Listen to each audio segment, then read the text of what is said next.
त्याचं फक्त निमित्त झालं होतं की हार्नियाचं ऑपरेशन. मग डॉक्टरने सांगितलं असं असं आहे म्हणून सिव्हिलला ॲडमिट केलं.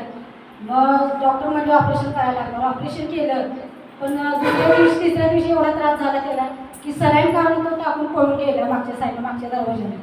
मग असा त्रास झाला की दवाखान्यात जायला तयार नाही. डॉक्टरांनी फोन केला, तुम्ही पेशंटला दवाखान्यात नाही घेऊन आले की तुमच्यावर केस पडणार. त्यावेळेला कसं गोड बोलून भावाला तिथं आणलं, पण परत गेल्यावर तिथं चक्कर येऊन पडला, नाकातोंडातलं रक्त आलं. मग डॉक्टर म्हणले त्याला ICU मध्ये टाकण्यात येईल. मग घेऊन गेले तिथं ICU मध्ये टाकलं. मग पूर्ण 3 दिवस झाले. शुक्रवारी त्याला नेलं दवाखान्यात आणि ICU मध्ये टाकलं. शनिवारी होता. शनिवारी पण पूर्ण म्हणजे सरांना हातपाय बांधले होते त्याचे कॉटला. हातपाय बांधून टाकल्यावर त्याची हालचाल पूर्णच बंद झाली.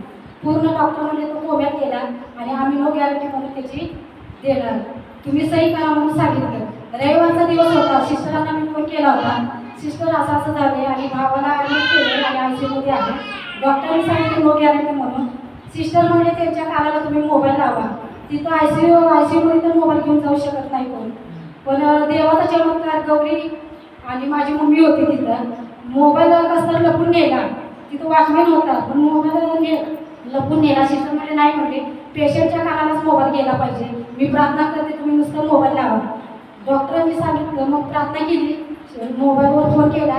मग सिस्टरांनी जशी प्रार्थना केली तसं एवढा चमत्कार झाला की स्वतः तो शुद्धीवर येऊन शेवटी त्यानं नारळ पाणी मागितलं. मम्मी मला नारळ पाणी आणलं.